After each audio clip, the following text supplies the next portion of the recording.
If you have already passed your 60th birthday, and you've been telling yourself for years that a daily walk is all your body really asks for, I want you to stop scrolling for the next 30 seconds. What I'm about to share with you is going to rearrange how you think about strength, balance, and the number of years you have left to enjoy the people you love.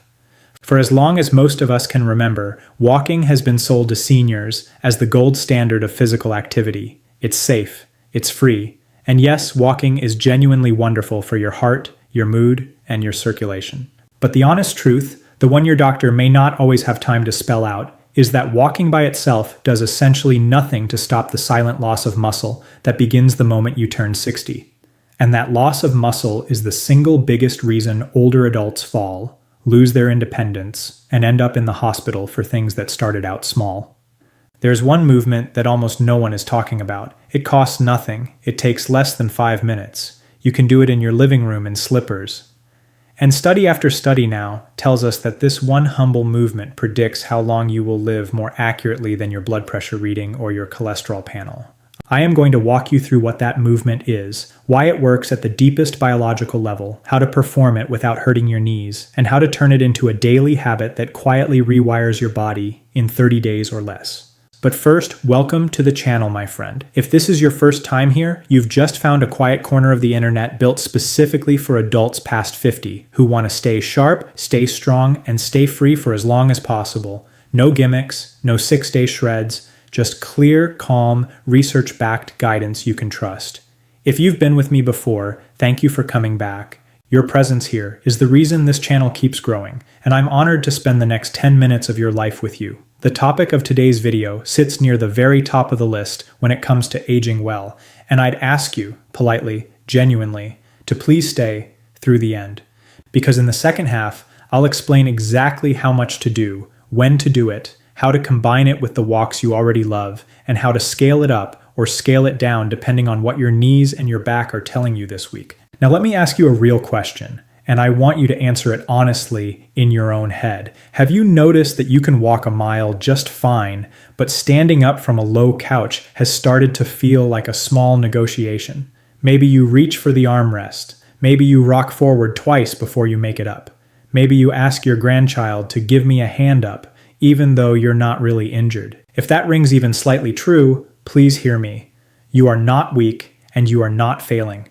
You have simply been doing a movement pattern your body no longer does often enough, and the brain has quietly taken that pattern off the priority list. Here is what the research has established beyond any reasonable doubt. After the age of 60, the body begins losing roughly 3 to 8% of its muscle mass every decade, and that pace accelerates with each birthday. Most of that loss is invisible because it doesn't show up on a scale. It hides inside your thighs, inside your glutes, inside the deep muscles that wrap around your hips, and the small stabilizers that keep your ankles from rolling. The clinical name for this process is sarcopenia, but the plain English name is simpler. It's the slow shrinking of the engine that gets you out of bed, up the stairs, and across the driveway to the mailbox. And I'm going to tell you something your walker probably never told you. Walking does almost none of the mechanical work needed to rebuild that engine. Here's why.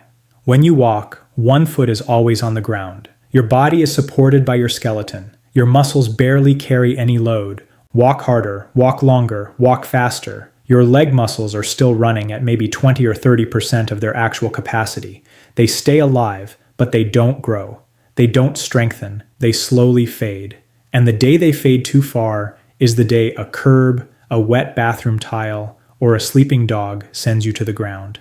So what is the one exercise that changes all of this? It's the chair squat. Yes, my friend, the simple act of standing up from a chair and sitting back down under control is, in 2025 research, one of the most powerful predictors of how long an older adult will live. Not step counts, not treadmill time, not your weight on the scale. Sit to stand reps. A 2026 review, published in the British Journal of Sports Medicine, looked at decades of sit-to-stand research and concluded that the number of times an older adult can rise from a chair in 30 seconds is a stronger predictor of future health outcomes than most of the blood tests we routinely run.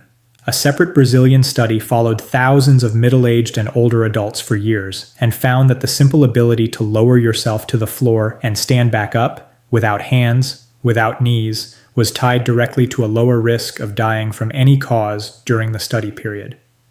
Let that settle for a moment. The act most of us perform 10 times a day without thinking, sitting down, standing up, turns out to be one of the cleanest windows we have into your biological age. And the beautiful thing is, the moment you start training it, the score begins to move in your favor. Now let me walk you through exactly how to do a chair squat in the safest way possible, regardless of whether you're 65 or 85, whether your knees ache or not, or whether you've moved your body in any meaningful way in the last 5 years. Start by choosing a sturdy chair. A solid dining chair or a firm armchair with no wheels is perfect.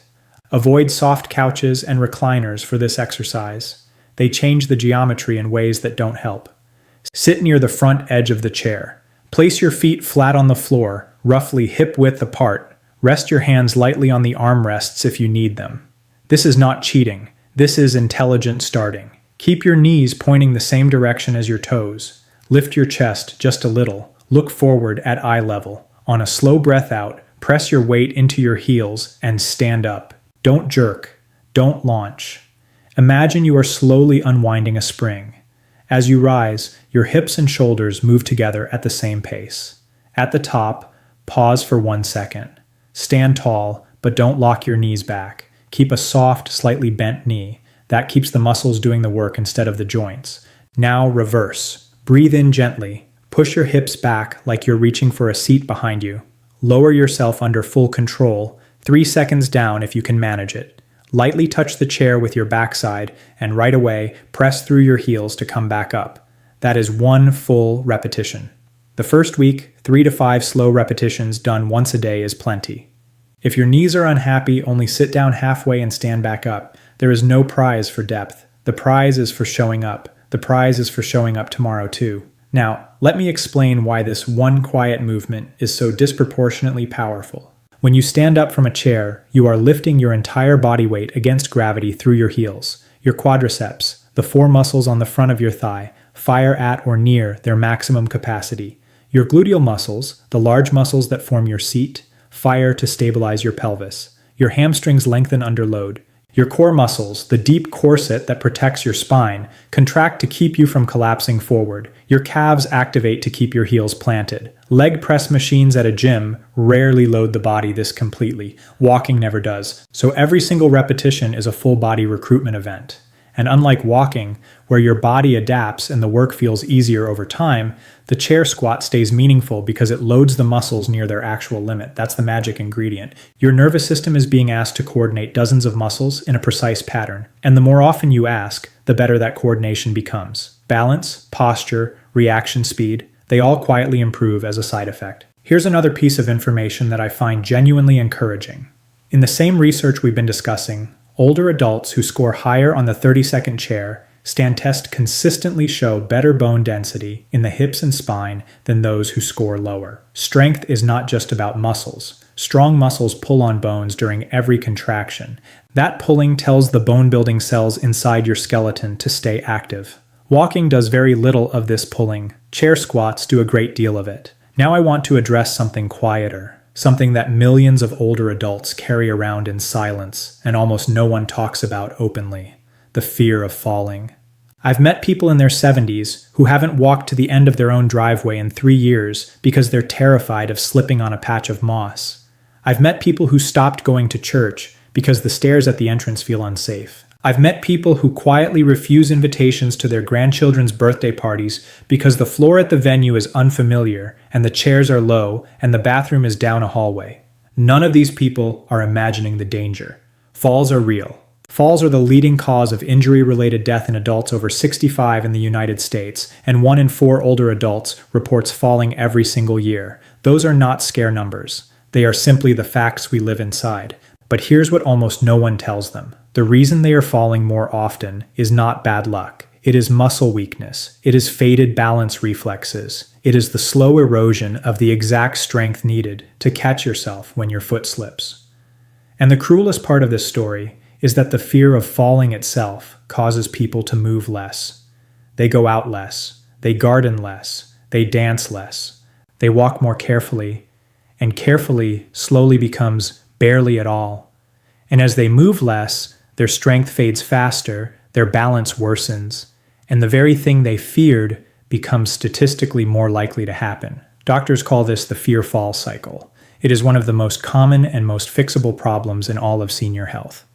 Chair squats break the fear-fall cycle in the safest way I know. You are rehearsing the exact movement your body needs to perform if it ever loses its balance, bringing yourself from a low, vulnerable position back up to standing. You are proving to your own nervous system in a protected environment with a chair behind you that you can get back up if you ever need to.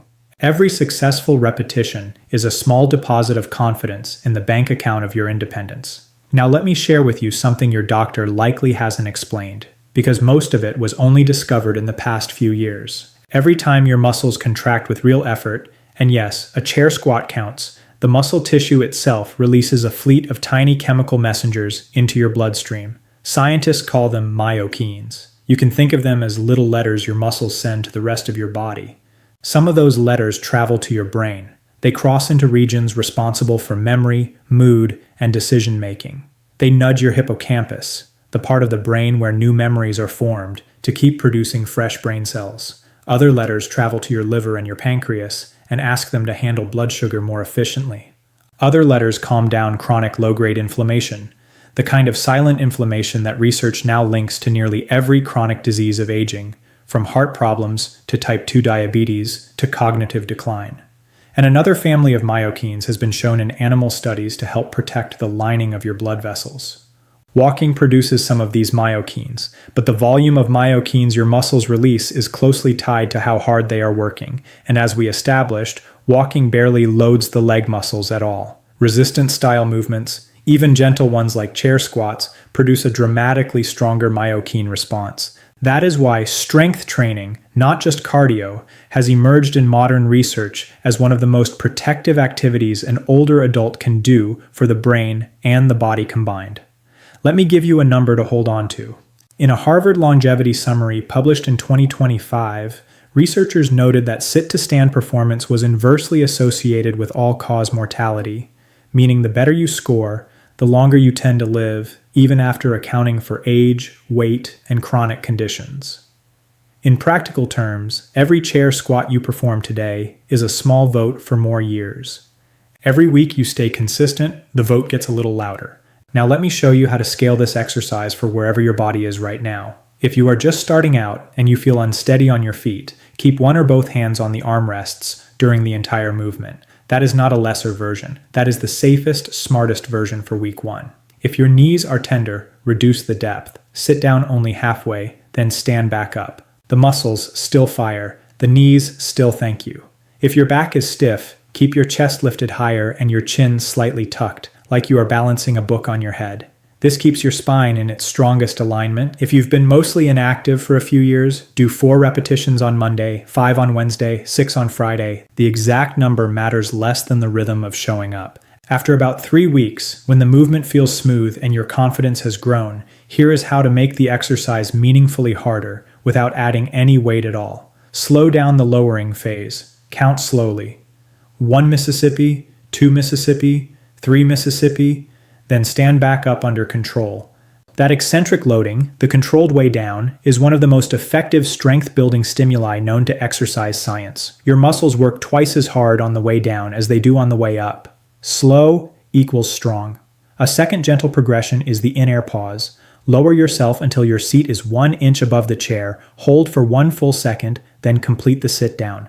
That little hover at the bottom forces every stabilizer in your leg to fire at once. It's the closest thing to a free gym membership that exists. Now I want to come back to walking because I don't want you to hear me as someone telling you to stop walking. Walking is magnificent. Walking lowers stress hormones, walks your blood pressure down, lifts your mood on cloudy days, opens your lungs to fresh air, and gives you an excuse to be outside where life is happening. Walking is, in many ways, the closest thing we have to a wonder drug in modern preventative health. Keep walking. Please keep walking. What I'm asking you to do is to add, not replace. Treat your walk as the heart medicine. Treat the chair squat as the muscle medicine. The two together are a complete and balanced foundation for the rest of your life. A simple way to stack the habit. Do 5 slow chair squats before you tie on your walking shoes. Then walk with confidence. Then do 5 more when you return. That's the entire routine.